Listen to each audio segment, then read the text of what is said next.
Hello, and welcome to American History Notes. I'm going to briefly discuss today the French stake, beginning stake in the New World, and then we'll talk about the English more because they're more relevant to what finally comes about. Um, but we want to cover as many of the different European nations that had a stake in this North American continent in the invasion that they imposed on the native inhabitants, and it was an invasion. So just took a long time. So anyway, the French also had a stake in North America.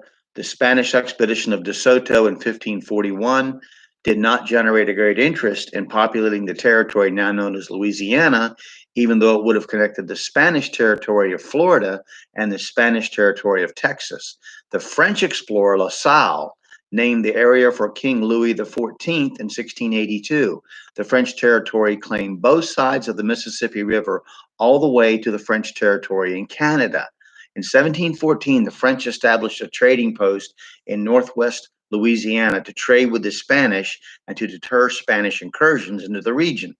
Large French plantations soon dominated the area, and New Orleans was founded in 1718 and made the capital in 1722. The French colony was ceded to the Spanish Empire in 1763 by treaty, then reverted back to France in 1801 and was sold by Napoleon to the United States in 1803. The vast territory was relatively unexplored other than by some traders and Catholic missionaries. The French settled in Maine under Champlain in 1604, and the region was fought over by English and French thereafter. The French colonial territory in Canada and the northeastern United States was called Acadia. When the French lost their territories to the British after the French and Indian War in 1764, many Acadians were sent to Louisiana. We get the modern term Cajun for the descendants of the deported French settlers who mixed with local Spanish, African, and Indian inhabitants, Native American inhabitants of Louisiana. The poem Evangeline by Longfellow chronicles the travails of an Acadian girl during this great upheaval. Excuse me. The Dutch explored the Hudson River and established trading posts there in 1613, calling all the territory between the Connecticut and Delaware rivers New Netherlands. They lost the capital, New Amsterdam, to the English in 1664, who renamed it New York. The Dutch regained it for a year, but then it became permanently a part of the English colonies.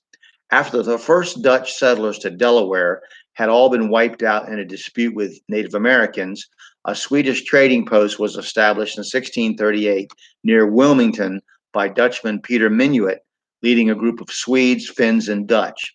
Later, Peter Stuyvesant established a new fort, and by 1655, the Dutch had seized the Swedish colony. The British seized that in 1664.